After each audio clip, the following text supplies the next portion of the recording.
Today we're going over pre-production for our last minute short film. Let's get it.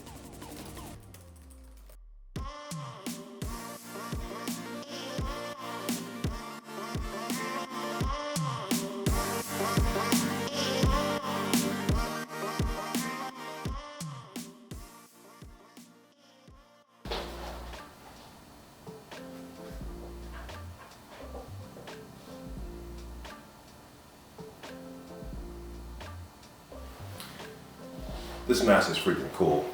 I actually used it on my short film. It worked out excellently. I saw this film contest on Instagram. Jacob Owens, I'm gonna put him on here. They were doing a film contest. I think the past 5 years they've been doing it. And I just saw it, just going through Instagram, doing my little thing. I was like, you know what? That'd be awesome.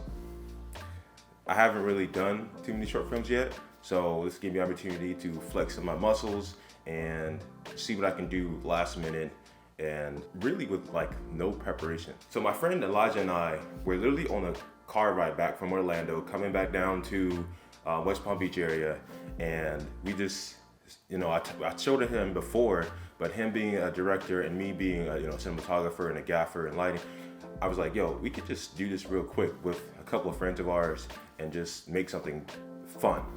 That's the whole purpose of, filmmaking in general. It's entertainment, it's fun. It's not something, it can be something serious with like documentaries and things like that. But for most of it is just supposed to be entertainment and making someone feel something.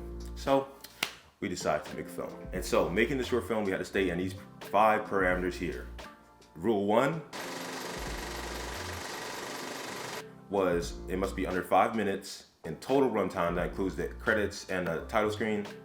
2, your film can only be shot on a tripod or handheld. That was the one I was like, that's awesome. I love that because so many people use gimbals. And I mean, don't get me wrong, gimbals and Steadicams, things like that, they add a lot to the movie, but people overuse the gimbal for so many things on Instagram, so many things on that. I'm like, it's just one of the things where like it takes away from the composition and creativity of a lot of things, and you just put it on the movement of using a 1.2 lens with bokeh in the background. You don't see anything, and there's no competition. It's just a moving portrait. There's times for that, but it's overused. Rule 3. You can't use CGI or any VFX. So I already shot my film, and there was one part in it that I was thinking, I could do, I can improve it with VFX, or it didn't look exactly the way I wanted to as we shot it, and didn't want to waste too much time on it. Actually, during production, you'll see later on in another episode of the series where I literally spent, I don't know how much time we spent playing with the hose, but we just couldn't get it to do what we wanted to. Rule 4. You must use a mask. That's where this bad boy right here comes in. So we decided I just ordered one of these masks because it has a bunch of different functions on it to allow you to actually, use different, like here you can see there's different like things. I'm like, no matter what we do, we can have something that's cool and it's modern, creative, and later on you'll see what the short film is like. I used this mask and actually another one to do some cool stuff. Number 5. This is the one I was like, that's love. Paying homage. So, rule 5. You basically have to take one of these 5 screenshots of a past movie. I think anywhere from, this one is in 1960 all the way up until like 2008, in the earliest one. And I actually haven't seen Strangers. These are all movies that people can recognize them just by the name, like The Exorcist, like of course The Strangers, like Psycho. I actually watched to get inspiration for what we were doing. I chose Psycho's black and white theme as well as the framing there as which one I would be going after. And at first I thought about doing it in black and white, and I'm gonna play with it in the edit. I'm still trying to figure out whether I want to have the whole film in black and white or if I just want to do a certain part or what the case would be. But it just says that it has to be similar framing and composition. Now going into this, we kind of just literally made the script on our way. I should say we made the outline for the script. We're driving down back from Orlando, so it took us 2 hours, like to like kind of nail it in, and it was probably 2.5. It was probably less than 2.5. So driving back down from Orlando, me and Elijah, we kind of just played with a bunch of different ideas, but the whole thing being like it's gonna take place in my townhouse here that you see. This is actually the set of the short film. We use this couch and the TV and everything like that to shoot it. Again, just when you're doing something small, low budget, you want to have use what you have at hand. So we shot with an actress that I've shot with before in the past that is I love working with. I know it's easy to work with, and also a sound person that I could actually have him be the bad guy as well as work sound, because again, just keeping it super small is last minute. I don't have time to like go and cast and do all this other stuff like that.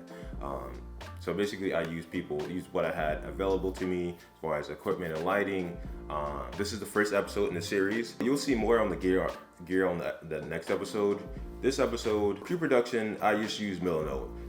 Me and him just went through a couple of different movies and said, hey, it'd be cool if we did something like this. And really, we just came up with the idea like kind of on a spot and just kind of went with it because, you can make anything cool. So with the concept, you only had 5 minutes to shoot. So like you really couldn't get too detailed and too many layers into the film. But we did try to do kind of like work on tropes and kind of subvert what we wanted the audience to be feeling at certain times with, using a different screen being a TV, being like kind of the old-timey horror films that would have happened. We just kind of went with that idea in mind.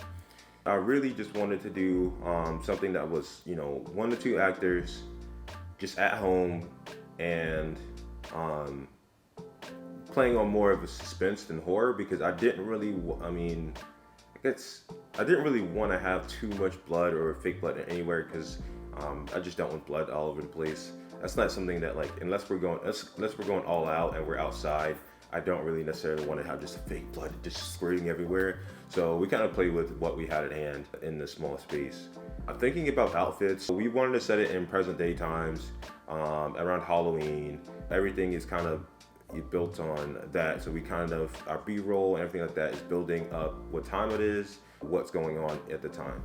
The theme is woman's at home eating charcuterie and drinking wine, and she gets an unexpected visitor and something crazy happens. I don't want to spoil it, but that's basically the gist of what happens. So when we really broke it down, we said, she's watching TV. What is she watching? We wanted to have her watching horror movies because, again, we wanted it to be around Halloween time. So this is her kind of like lounging around watching movies, and then we kind of made an outfit, examples of outfits here on Milanote, and then other examples for what she could be wearing in the woman on the TV could be wearing 1950s. We use the same actress for both the live action and what's on the TV. And I don't even know if you can necessarily tell, but I think her hair was so different for each scene that it's kind of crazy. So you probably can't tell too much. And then what we did for our bad guy here is we got this mask that I showed you there and had it on a cool setting here so they could see, it was super dark at night. You can see the LEDs pretty bright. For the 1950s aspect of his outfit, he kind of just went with a giant, overcoat and a masquerade mask. Yeah. And that's pretty much it for what we thought about pre-production. So I really wanted to just play around with different things. So I didn't make an in-depth storyboard and shot list or anything like that. I really just wanted us to have fun and kind of go crazy with this. And really, when it comes to me already knowing the basics of lighting and how you need the coverage, the main things you need to know is you get an establishing shot, you get a wide, and then you get a close-up or a medium shot depending on what the scenario calls for. And knowing that, I really just went in and kind of just shot a bunch of different things, and I spent as little time as possible trying to be super niche on different things. I just knew that there are moments that I wanted to capture in the film that were going to sell home my point that I wanted to make in the film, and that what I wanted people to feel while watching it.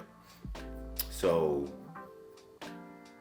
yeah, I'm not trying not to spoil it because you'll see it. I want you guys to see it. It's gonna be coming out in like what 16 days. I'm gonna try to launch it on like the 21st or something like that because it's actually due on the 23rd. So I want to try to get it done as fast as possible and send it in because yeah, it's gonna be awesome.